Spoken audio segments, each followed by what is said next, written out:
On today's show, Media Day came and went on this Monday. We'll talk about what was said, what was implied, all the takeaways, and more, and all that is coming up.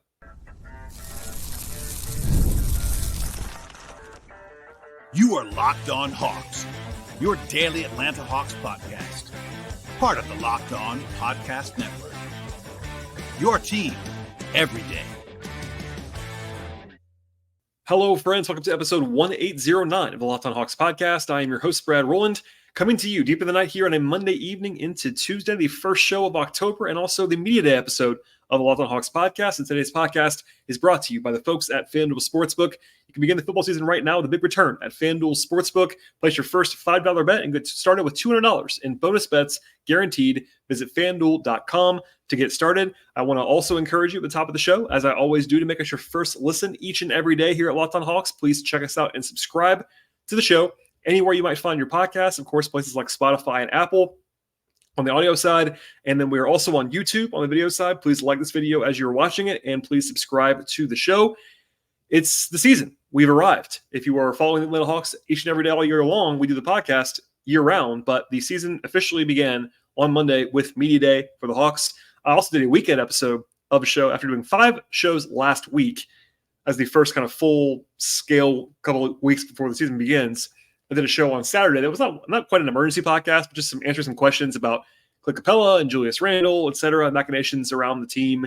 And then we'll kind of dive in today for the most part to what was said at Media Day, what was implied perhaps by some members of the Hawks, and of course a little bit less structured than some shows. Just a lot of stuff happened today.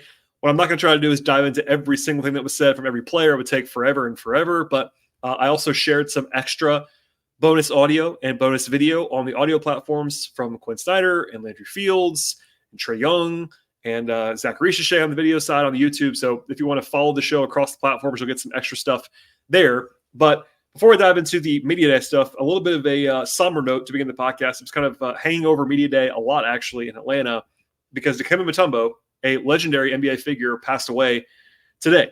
His jersey is retired by the Hawks, if you're not familiar with that. He is an 8-time All-Star, 4-time Defensive Player of the Year, on the short list of one of the best defensive players in the history of the NBA, honestly. But also, I would say more importantly, a person who made an absolutely enormous impact on the game of basketball in this country and well beyond this country, and also beyond basketball with some of his extensive work in the community back in Africa where he grew up, et cetera, et cetera. Just a legendary life and career and impact. So a lot of people were asked about that, talked about it today. I was around a lot of people today that have known Dikembe going back to when he played for the Hawks. Bob Rathman, Steve Holman, people that know him personally. I did not know him personally, but obviously was around when that all happened, and just a big loss. So a somber note to begin the podcast and a true Hawks legend to want to acknowledge that at the top of the show. But from here on, we'll talk about Media Day stuff and kind of, grouping it together by who said what, basically. And we'll spend the majority of our time, I would say, on what was said from Quin Snyder and Landry Fields. They are kind of the ones that make the most news at Media Day, generally speaking. And I'll begin with Landry Fields, I should say, the Hawks general manager. Kind of appropriately, I want to open with his opening statement. Landry spoke first. It was 9 a.m. this morning, and here's how he opened that press conference. It's good to see everyone. Not sure why you're here. You should be up to 75 right now for the doubleheader. That's where the real action is. But it's exciting to be back. It's good to be back.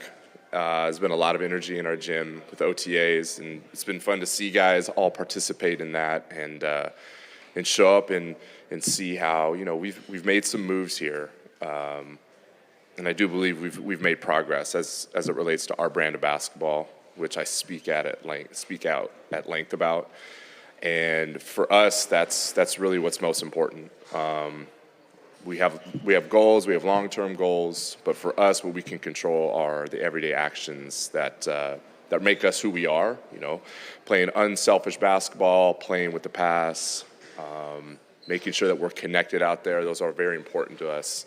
And this summer, this off season, and watching how guys have worked and seeing how hard our coaches have worked at it and their preparation for camp this week has me believe we've taken a step in that, but there's more work to do. We're not a finished product. We are a work in progress right now. And I'm really excited, though, about this group and looking forward to what this week holds, and we're ready to jump in. So with that, I'll open it up to any questions that you may have.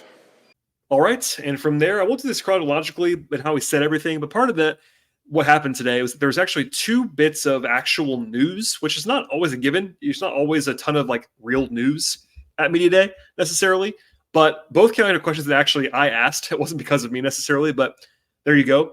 You'll have my question in a second about Cody Zeller, and then Landry's answer about the a center that, of course, was acquired as part of the Murray deal. So here's me asking about Cody Zeller and the response from Landry.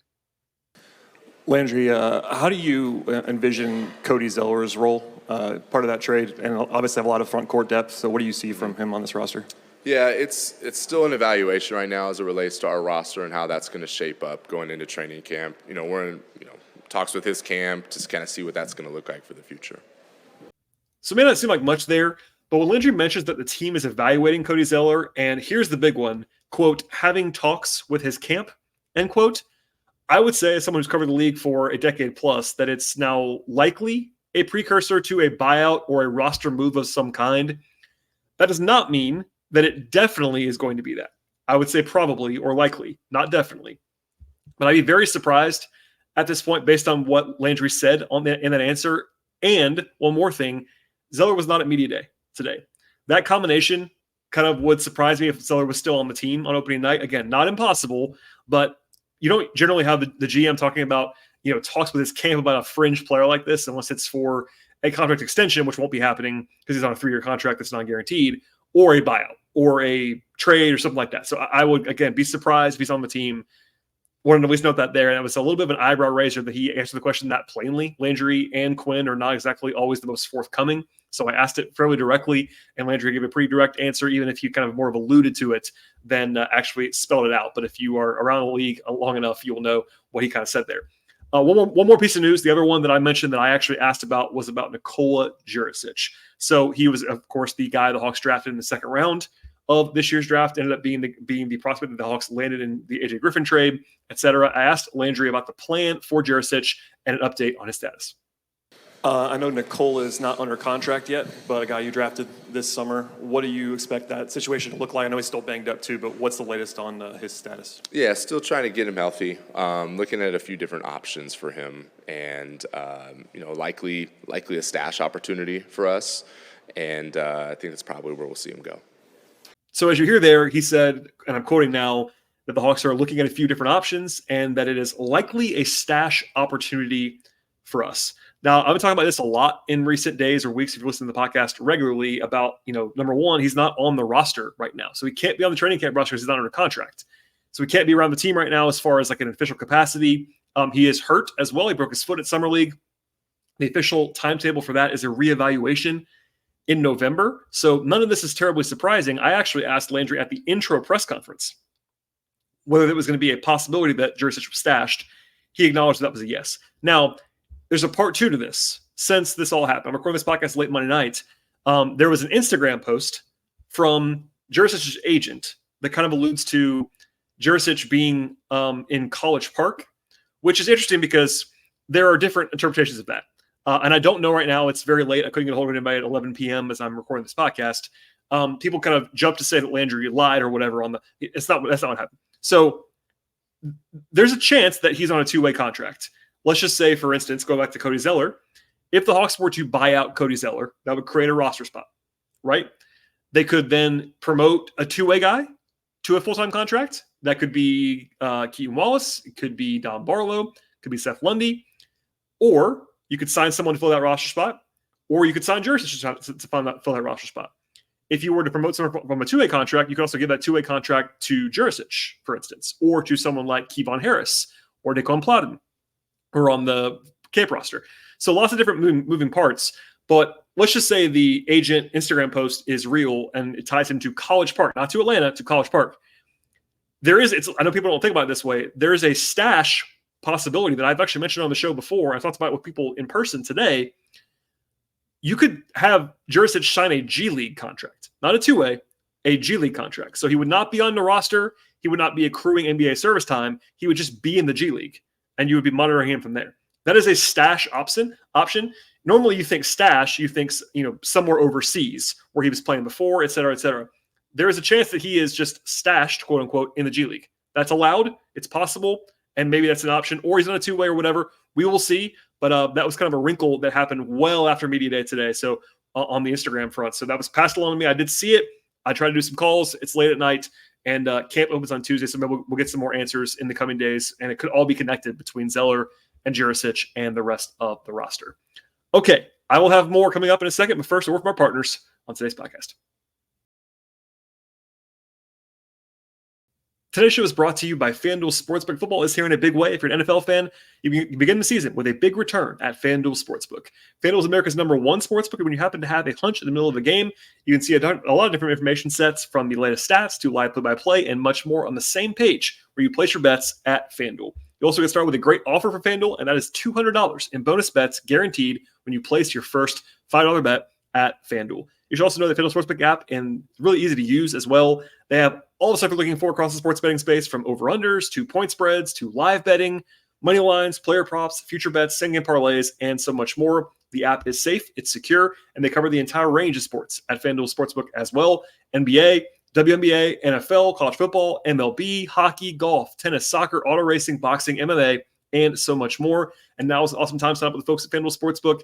Visit FanDuel.com right now to get started and get $200 in your bonus bets guaranteed when you place your first $5 bet. One more time, just visit FanDuel.com and check out America's #1 sportsbook. All right, and more from Landry here. Earlier on in his availability, Kevin Chenard, my friend from Hawks.com and ATL on 29, asked Landry about areas in which he tried to shore up the roster. And then after that, Laura Williams of the AJC had a question about the team's intentional addition of adding size to the roster. I'm actually going to leave those answers tied together. And here's that sequence of events. First Kevin, then Landry, then Lauren, and then Landry again. You mentioned a minute ago, you feel like you addressed some things with the offseason moves. What is it that you feel like you addressed? Yeah. Well, we wanted to make sure that we had guys that, if you're watching them play, what do they do when the ball is not in their hands? Something that's very important for us. Making sure that there's still movement, and that's on both sides of the ball. And, defensively, I think we needed to upgrade a little bit as well. And that was something that we wanted to go into the offseason looking to address.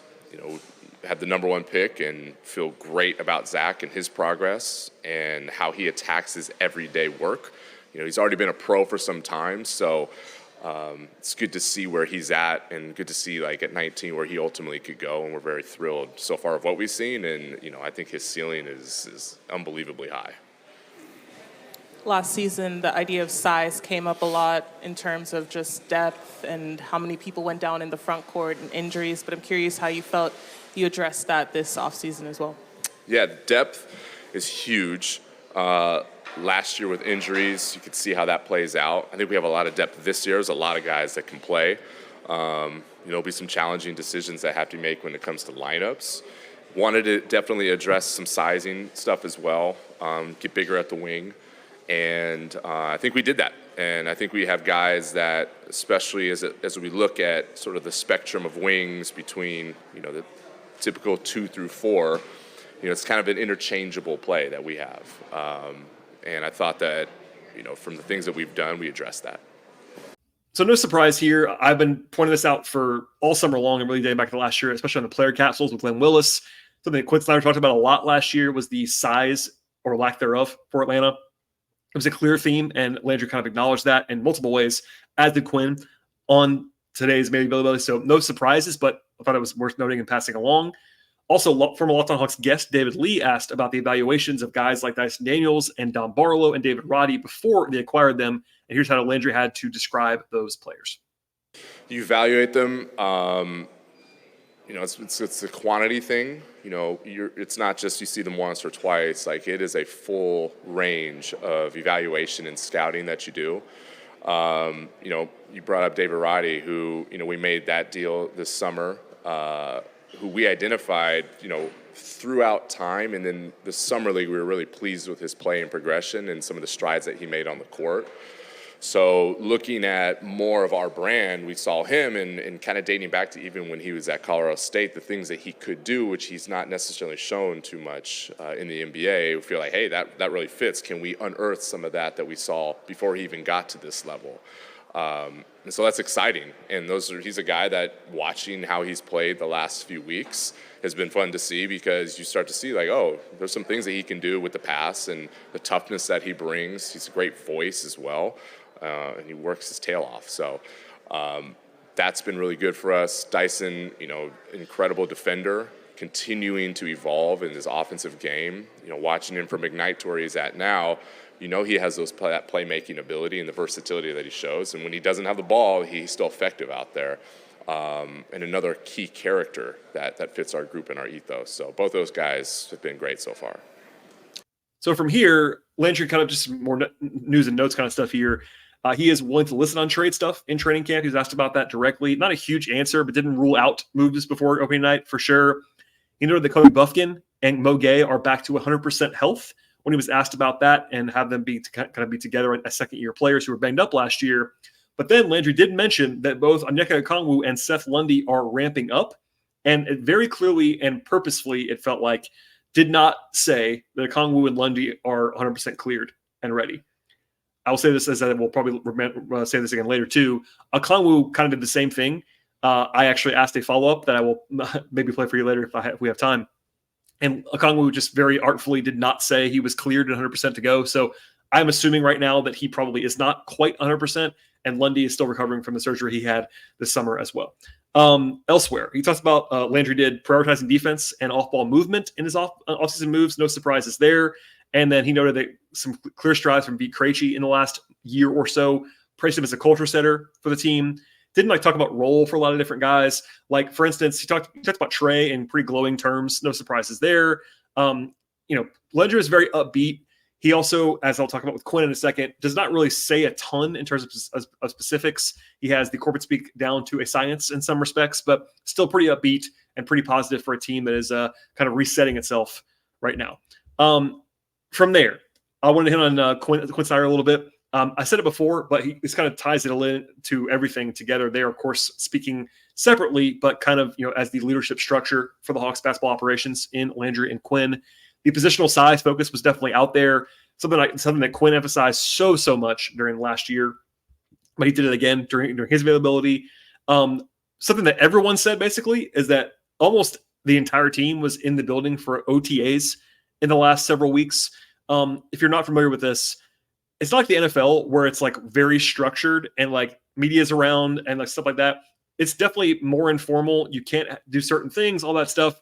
But and they're not really able to be covered because the league doesn't really open them up.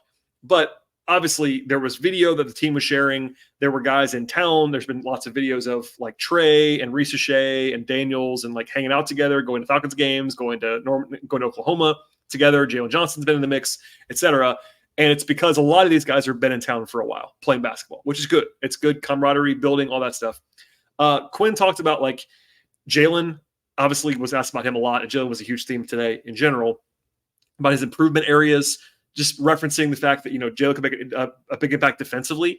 That's definitely true. I have one more player capsule to do with Glenn Willis, who's been great, helping me out all summer long. And what we're going to focus on that show as well as his defense too, because Jalen has tools defensively that are fantastic. What he has to do is actualize them now. There have been flashes. Obviously, offensively, there's a lot of great stuff too, and we'll see how that all translates this year. But I think Quin, kind of in typical Quin fashion, pointed to defense more than offense in his breakdown of Jalen. He noted also that Dyson Daniels brings a lot as a cutter, which I agree with.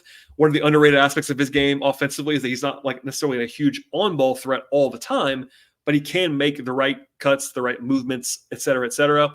One more thing, and we'll come back to Quin in a second. He got asked the starting center question that fans always ask me, who's going to start? And if you're a new listener, I'll just say this. My philosophy, generally speaking, on starting lineups is that they're very overrated. Do they matter politically? Sure they do. Do they matter sometimes with rotations? Yes. But Quin kind of spoke my language a little bit on this one. He was never going to answer this directly, starting center in particular. He deflected it. It is what it is. But he also deflected like generally all starting lineup stuff today. I think it's pretty clear, as I've been saying all summer long, that Trae and Jalen are guaranteed starting spots. But the other three spots are relatively fluid. Now, Bogia, I believe, is a top 3 player on the roster, but he may not start because they like him in that role as a 6-man, for instance. Dyson Daniels, I like a lot.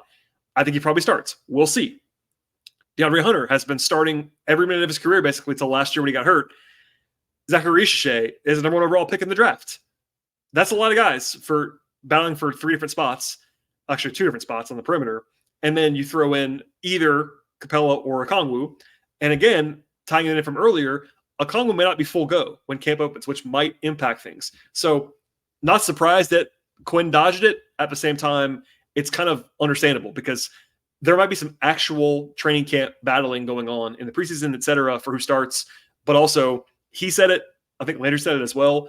The most important thing is finishing games. And I know people roll their eyes about that, but people around the league will tell you that. Yeah, starting lineups matter. People want to start. I get all that. But the most indicative, the most telling thing about a team and what the team believes is their best lineup is a lineup that closes games.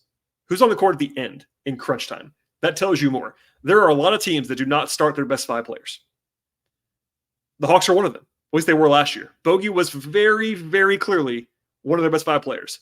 And he didn't start most of the season because they had a strategic plan and position stuff. So all that said, nothing was surprising about Quin dodging that question, but I always wanted to talk about that a little bit. Okay. I'll have a little bit more from Quin and then some player notes before I get out of here on this Monday into Tuesday. But first, a word from our partners on the show today. Today's show is brought to you by Gametime. Gametime is the best place to find tickets, and there's nothing like checking out a live event, whether you're into sports, music, theater, or comedy. They also have a new feature at Gametime called Gametime Picks that makes getting tickets even easier for you. They take out all the stuff that you don't need and only show you the incredible deals on great seats. So you actually waste any time searching through thousands of different tickets that you actually don't want. For example, there are awesome deals for the Hawks season opener on October 23rd at home against Brooklyn, including a pair of tickets that's available right now for $27 each, including fees for the opener. That's an awesome deal, of course. There's more of that happening all the time at Gametime. My personal favorite feature of Gametime is that you actually view the seats through all-in pricing, so there are no surprise fees at the end of the checkout process. Also get a view from your seats that's panoramic before you actually buy them, so you know what to expect when you get to the venue where you are going, and you get the lowest possible price guaranteed with the folks at Gametime. Take all of the guesswork out of buying tickets with the Gametime app. Download the Gametime app right now, create an account, and use promo code LOCKEDONNBA for $20 off your first purchase. Terms apply. Again, create an account at Gametime. And renew that promo code. It's LOCKEDONNBA for $20 off your first purchase. Terms apply. Download the Gametime app today. What time is it? It's game time. All right, one more thing on Quin Snyder, and I actually want to play some audio/video for you. Near the end of his press conference, I actually asked a question that was relatively, nerdy basketball related about the Hawks operating without Trae on the court this year. So I want to play Quin's answer. It's definitely a little bit longer than some. So here's that answer to my question. Since you got here, you largely staggered Trae and DeJounte. You were able to do that, kind of run through offense through DeJounte when Trae was on the bench. Without that option now, how do you kind of view that when Trae has to rest, both personnel-wise and also how you might change and how you might operate? I think the larger question is more about kind of the principles that we want to play with no matter who's in the game. No matter whether it's Trae, or Bogey or Jalen, players are different. And I think the important thing is how they connect with one another.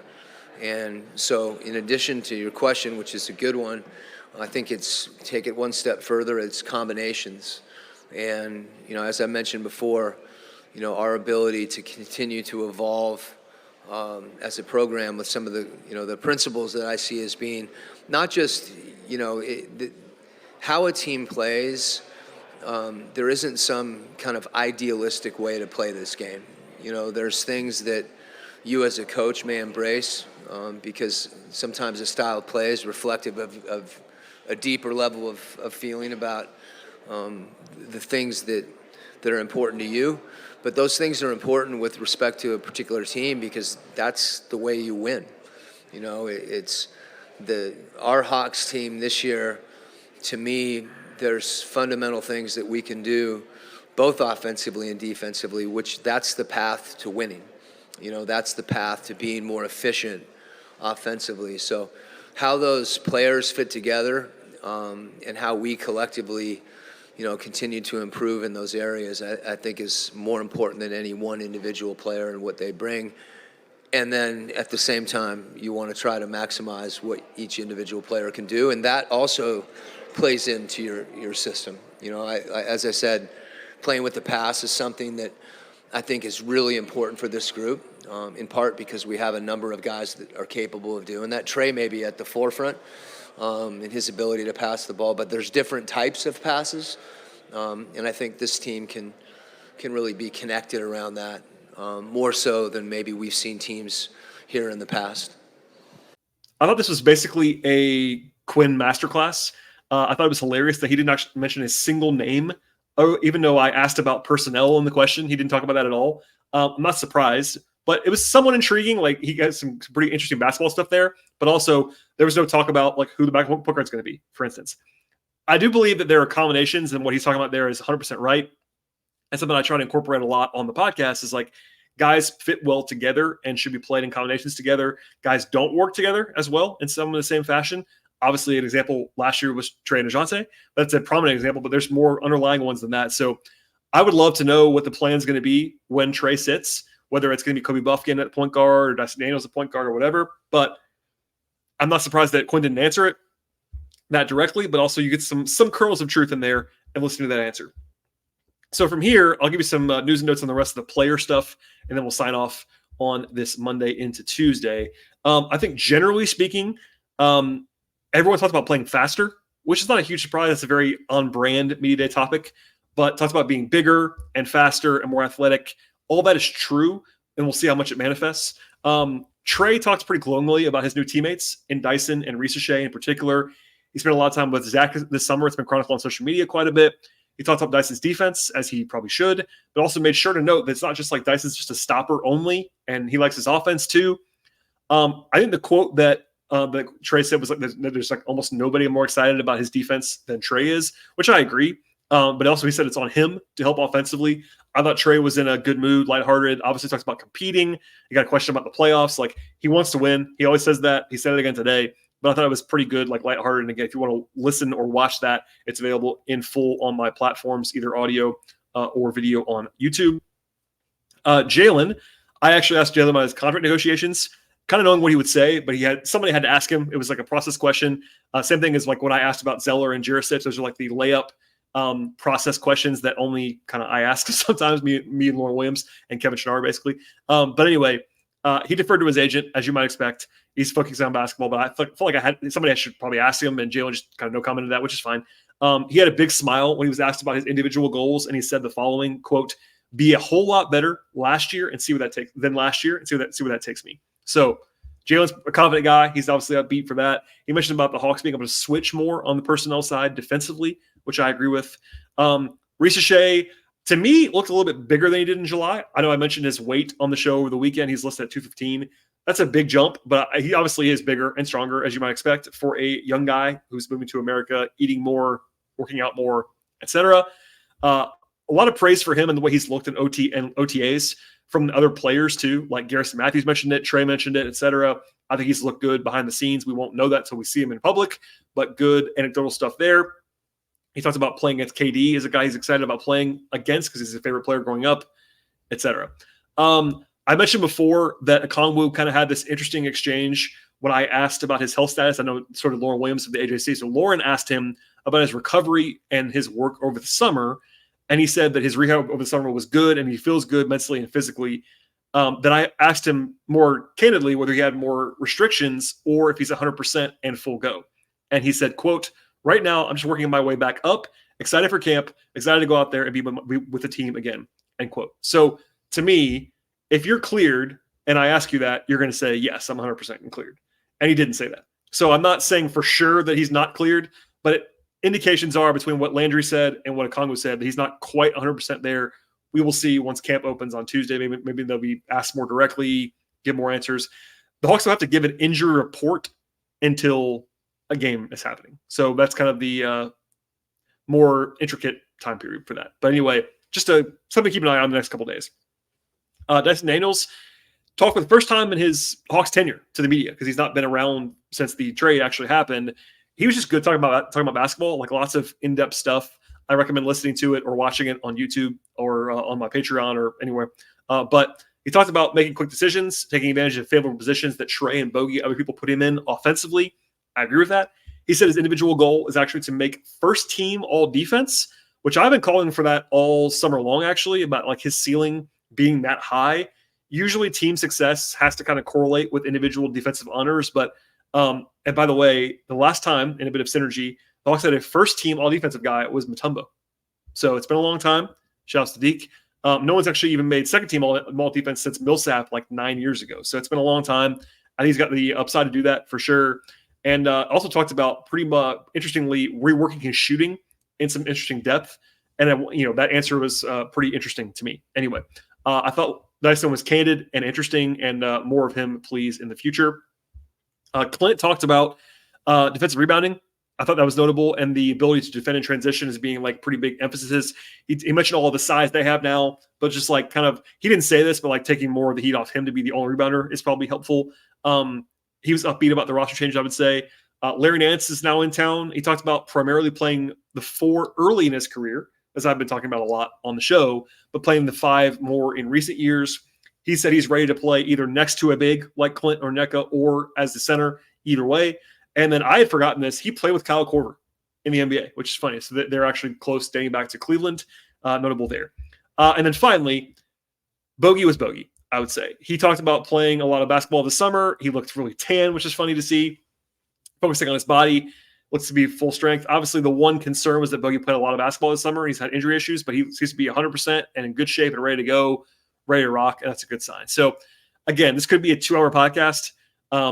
I dumped, and I don't mean that in a negative way, every single audio piece from the day on Monday on my Patreon. So if you're a sicko and want to listen to every single word that was said from the players, it's patreon.com/BT Rowland. But an interesting day. Like, obviously, media day is kind of not for me in some ways. Like, obviously, there's interesting stuff for me, but it's also people that are not always there are there that day. The players are shouldered around. Like, it's funny. Media day is actually not about the media. We have our time, and all the guys come through, but the majority of their day is spent doing other things. Like, they're either doing interviews with like the Hawks.com folks for videos. They're doing all the like pregame video stuff that you might see before a game in the building when they're doing this. That's all happening. They're doing interviews with on the team side and pictures and videos. It is a car wash of stuff. So it's interesting in some ways, but also like I'm ready for basketball to happen. It's just kind of the start of the season, which marks that. And again, there was some news today. We will probably learn even more about Djurisic and Zeller in the coming days. But I thought it was interesting and notable that like the 2 pieces of news came from my questions because I'm just the guy who's going to ask that question. It is what it is. It's the way that I do things covering the team for a very long time. All right, that's all I have on today's podcast. Please subscribe to the show. We'll have much more coming up the rest of this week. Training camp is interesting because like I'm not going to be able to be there all the time. It's in Athens, and I have a day job, all those things. But I will be sights and sounds, getting audio. We'll have more of the usual prep work as the season's wrapping up. Over/under stuff from Robbie Callan. More preseason stuff from me. So please go ahead and stay tuned. We'll have full coverage as we always do throughout the week and into next week. Please stay tuned for that. Subscribe to the podcast, and we'll see you all next time.